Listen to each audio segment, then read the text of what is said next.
Hey there guys, and thank you for coming back to my review channel. Let's talk about this Switch game that I picked up a couple of weeks ago from GameStop. This is Wonder Boy Asha in Monster World.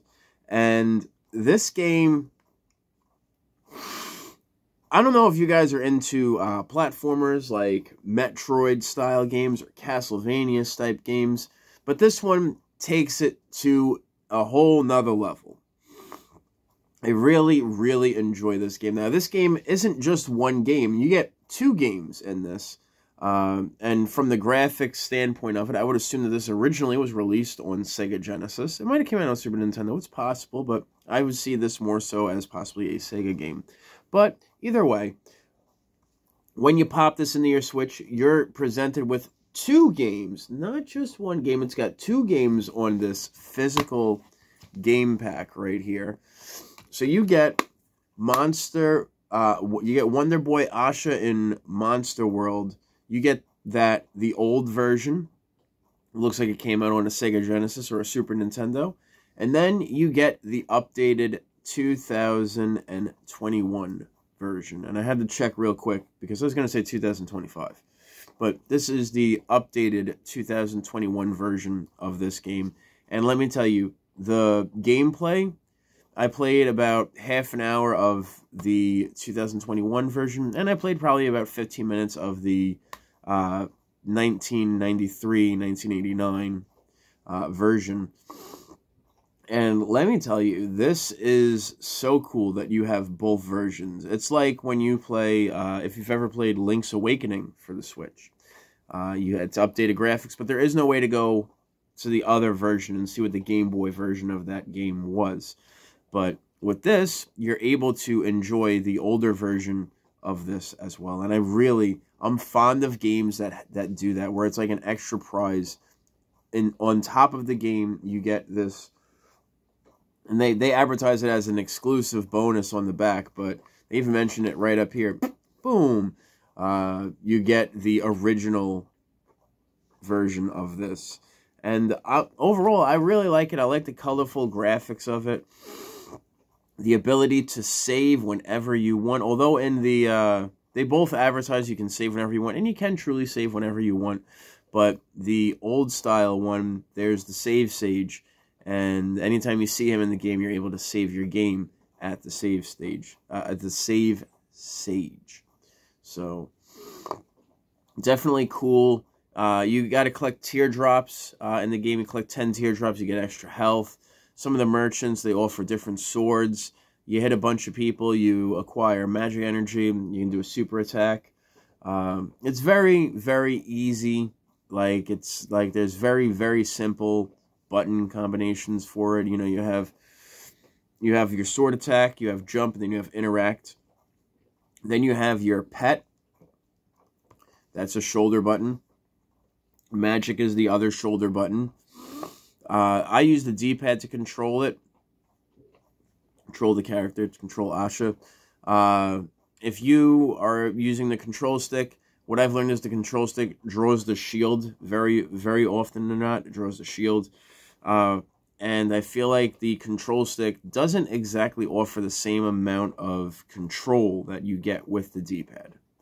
I mean, tomato, people are going to do however they want to do. You can control it with the control stick or the D-pad, either or, it's your decision.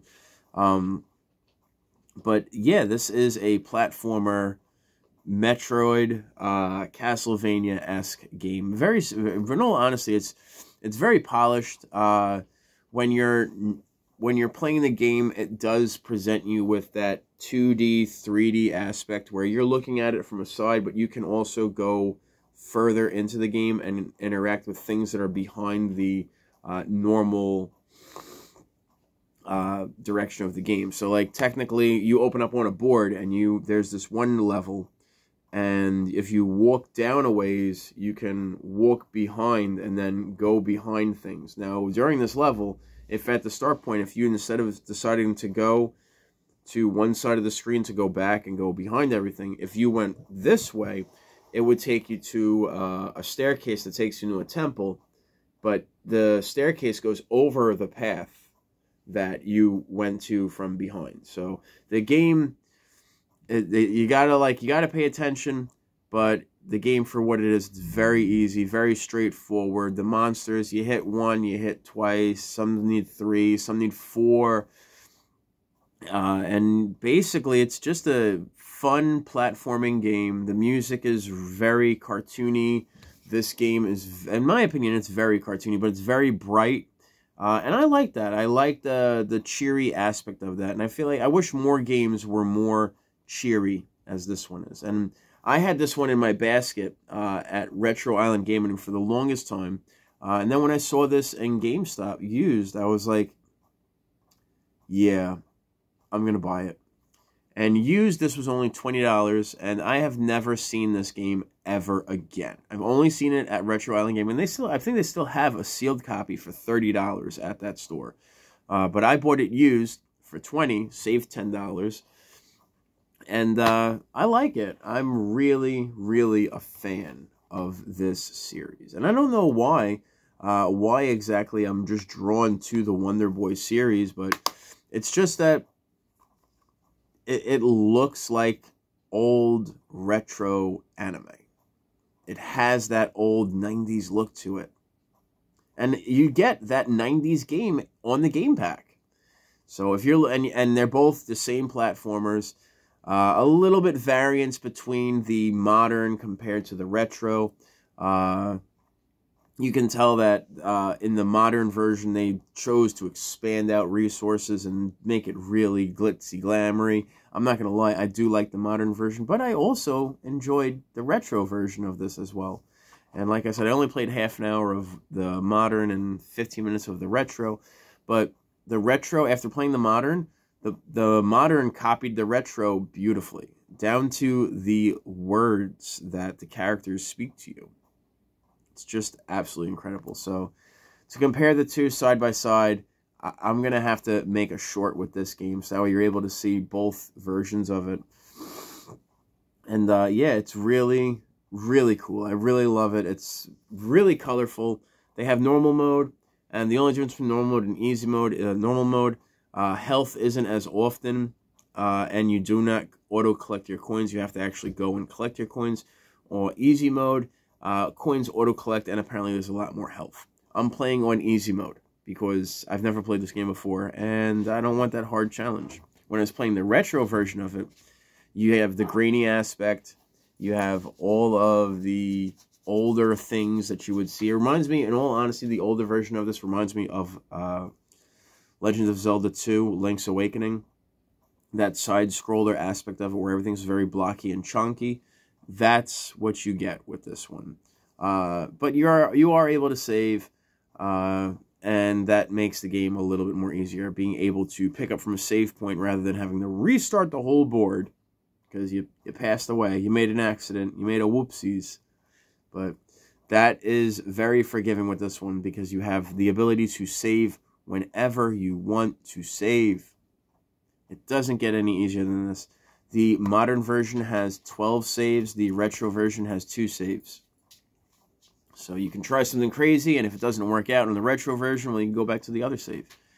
And then on the other one, the modern one that has 12 saves, beat the first boss, saved before I entered the boss room, so I have that one saved. And I'm hoping that maybe there's only 12 boards, because if there's only 12 boards, then I'll save just before every boss fight to be able to play them back again. But it was fun. It was a very interesting boss fight. It was like a lady centipede was the first boss of this. And yeah, definitely an interesting game.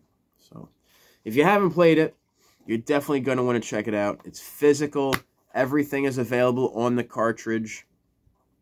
You don't have to worry about downloading off the internet. When the Switch servers go offline, you're not going to have a problem because you have it all right here. Best part about physical media, it's all right there. As always, guys, my name is Johnny5. Hopefully you guys enjoyed this review of Wonder Boy, Asha, and Monster World. If you did enjoy it, give me a thumbs up. Show me some in the comment box down below. What's wrong with this game? Well, it's rated E for 10, E10 for everyone. And the only reason why it's E10 is because of fantasy violence, in case you were wondering what it says here, fantasy violence. And it's Nintendo Switch Pro controller compatible. So there you go. You can use your controller. It works on the TV, it works when the Switch is not docked, and it works with the Nintendo Switch Lite. Now, as always, guys, my name is Johnny5. If you enjoyed this review, give me a thumbs up. Show me some in the comment box down below. If you're new to this channel, make sure you subscribe in the corners and you ring that bell. Daily uploads here. Jay Glee's Cobra Snake through in the description box. Jay Glee's Jack of all trades. Hunting, camping, fishing, DIY projects, bottle cap collection, and his little doggy Boone. Check him out in the description box down below. Cobra Snake, retro video gamer. He does the video game tutorials where you need to find the hidden packages in Grand Theft Auto. Check his channel out. You want to learn how to survive Dark Souls? Check his channel out. You're trying to figure out how to beat Shadows of Mordor, Final Fantasy? Check his channel out. South Park, his channel. Description box, the link for his channel will be in the description box down below. Check those guys out. Jay Glee's Cobra Snake. And as always, you guys be good, be safe, and I'll catch up with you guys on the next one. You guys are the best. Later, taters.